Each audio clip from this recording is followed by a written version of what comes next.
Hello नमस्कार दोस्तों आप सभी लोगों का स्वागत है आपके अपने YouTube चैनल में। दोस्तों आप सभी लोगों के लिए बहुत ज़्यादा इंपॉर्टेंट इन्फॉर्मेशन आ रही है। नया रिक्रूटमेंट आउट हुआ है आप सभी लोगों के लिए। IBPS की तरफ से आप सभी लोगों के लिए नया रिक्रूटमेंट है, institute of banking personal selection. ठीक है, IBPS की तरफ से RRB में आपका रिक्रूटमेंट आउट हुआ है। बहुत अच्छी मैनेजरियल पोस्ट पर भी रिक्रूटमेंट आउट हुआ है, सीनियर ऑफिसर की पोस्ट पर भी हुआ है, सीनियर ऑफिसर ग्रेड 1 की ऑफिसर पोस्ट पर भी हुआ है। ठीक है, तो ध्यान से देखेंगे क्या क्या आपकी एलिजिबिलिटी क्राइटेरिया होने वाली है। देखो पहले मैं आपको थोड़ा सा ग्लिम्स दे देता हूं जिससे कि आपका टाइम वेस्ट ना हो। देखो यार, अगर आपने BE BTech कर रखे तो भी आप इसमें एलिजिबल हो, और BSc और एनी ग्रेजुएट हो तो भी आप इसमें एलिजिबल हो। BE BTech वालों के लिए सेपरेट वैकेंसीज दे रखी हैं और एनी ग्रेजुएट में भी आप डाल सकते हो। ठीक है, तो काफी अच्छा रिक्रूटमेंट होने वाला है। सिलेक्शन प्रोसीजर भी बताऊंगा मैं, इसमें सब कुछ डिटेल में बताऊंगा। ठीक है, तो ध्यान से देखना एंटायरली पूरी वीडियो को। तो देखो यार, ये ऑफिशियल साइट है, इसके लिंक मैं आपको डिस्क्रिप्शन बॉक्स में प्रोवाइड कर दूंगा। डायरेक्टली मैं आपको लेके चलता हूं इसके नोटिफिकेशन पे, जो नोटिफिकेशन आउट हुआ है। एक्चुअली इसका नोटिफिकेशन बहुत ज्यादा बड़ा है, 54 पेजेस का इनका नोटिफिकेशन है। तो उसमें मैंने मेन पॉइंट देख रखे हैं, तो उसी के हिसाब से मैं आपको पूरा बताने वाला हूं। ठीक है, तो ध्यान से देखना, कोई भी स्टूडेंट इसको स्किप करने की तो जरूरत नहीं है, क्योंकि BE BTech ऑलमोस्ट सारी ब्रांचेस एलिजिबल है और कुछ सेपरेट सर्टेन ब्रांचेस के लिए भी रिक्रूटमेंट आउट हुआ है। ठीक है, तो ध्यान से देखना। तो दोस्तों ये है आपका ऑफिशियल नोटिफिकेशन जो कि IBPS की तरफ से आउट हुआ है। ठीक है, IBPS का रीजनल रूरल बैंक की तरफ से आपका रिक्रूटमेंट है। रिक्रूटमेंट ऑफ ऑफिसर स्केल 1, 2, 3 अलग अलग आपका रिक्रूटमेंट आउट हुआ है। ठीक है, अब देखते हैं डिटेल में क्या क्या आपका रिक्रूटमेंट इसमें दे रखा है। देखो यार, आप किसी भी स्टेट से बिलोंग करते हो, इतनी सारा कुछ इसमें दे रखा है, तो उसमें अलग अलग वैकेंसीज आपकी टोटल मेंशन है।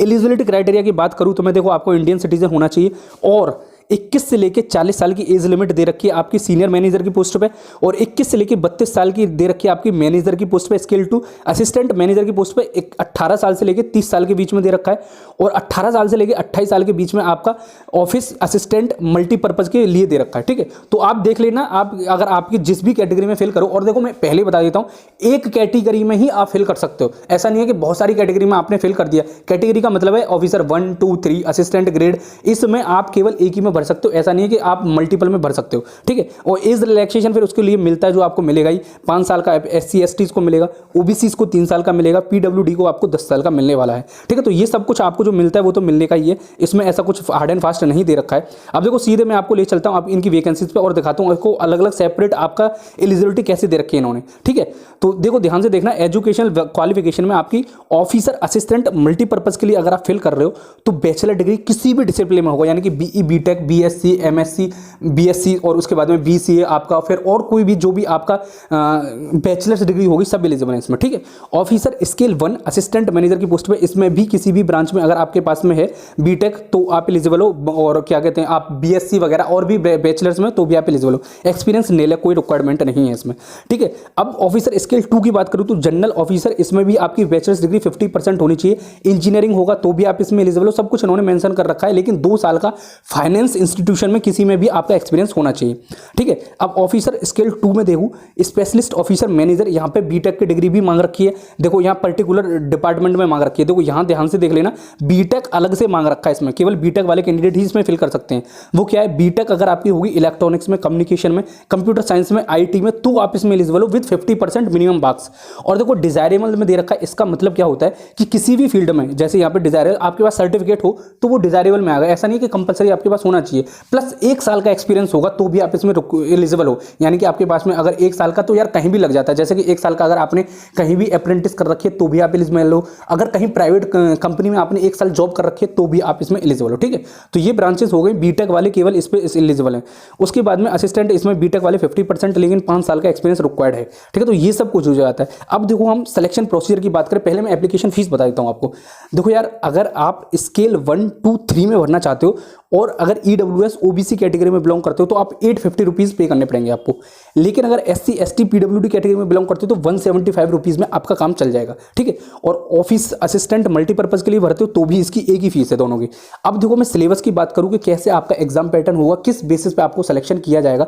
तो देखो यार, यहाँ पे इन्होंने मेंशन कर रखा है कि ऑफिस असिस्टेंट मल्टीपर्पज में 2 पेपर होने वाले हैं, प्रीलिम्स और आपका मेंस पेपर। तो प्रीलिम्स पेपर में पहले में रीजनिंग पूछी जाएगी, मीडियम ऑफ पेपर तो इंग्लिश आता है तो उसमें तो कुछ पूछने की बात ही नहीं है। रीजनिंग और न्यूमेरिकल एबिलिटीज 40 क्वेश्चन 40 मार्क्स के आएंगे और 45 मिनट आपको मिलने वाले हैं। ये पेपर 1 का पैटर्न है। पेपर 2 का पैटर्न आपका जो ऑफिसर स्केल 1 है उसमें भी यही पैटर्न है, सेम 45 मिनट ही मिलने वाली है। रीजनिंग और आपको क्वांटिटेटिव एप्टीट्यूड आएगा, उसमें ऊपर वाले में न्यूमेरिकल एबिलिटी आएगा।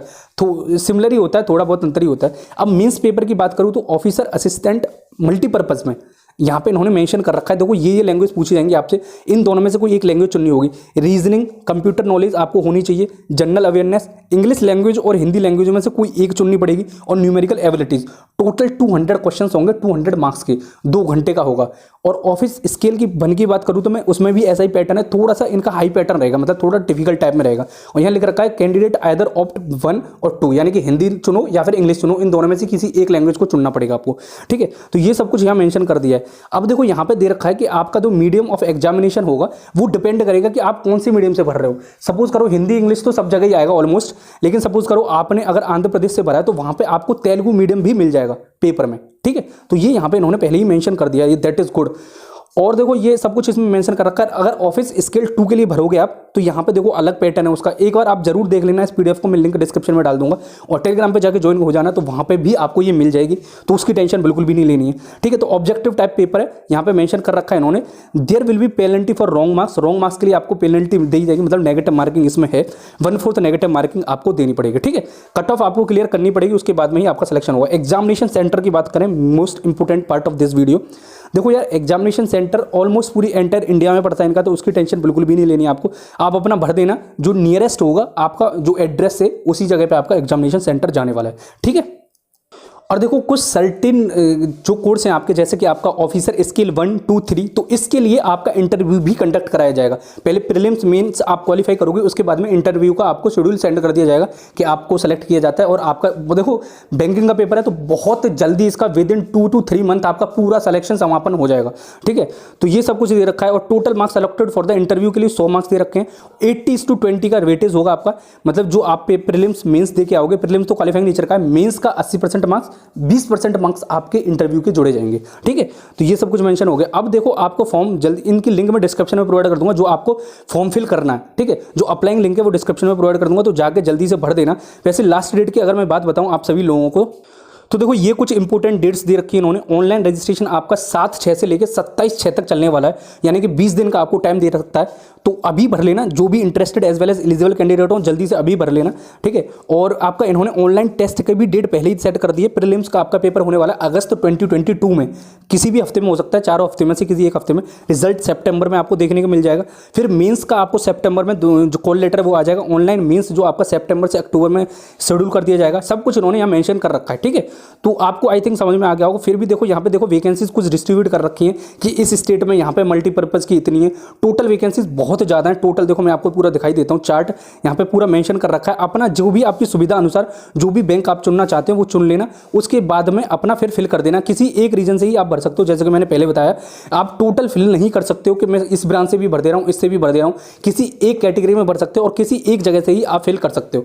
मल्टीपल आर नॉट अलाउड, यहाँ पे क्लियरली इन्होंने मेंशन कर रखा है। ठीक है, आई थिंक आपको पूरी इन्फॉर्मेशन समझ में आ गई हो। अगर समझ में आ गई हो, अगर कोई डाउट हो तो कमेंट बॉक्स में मेरे से पूछ लेना। वैसे मेरे को लगता नहीं है कि कोई कमेंट आपको होगा या कोई डाउट आपको होगा। ठीक है, तो चलो मिलते हैं किसी अगली वीडियो में, तब तक के लिए जय हिंद, जय भारत।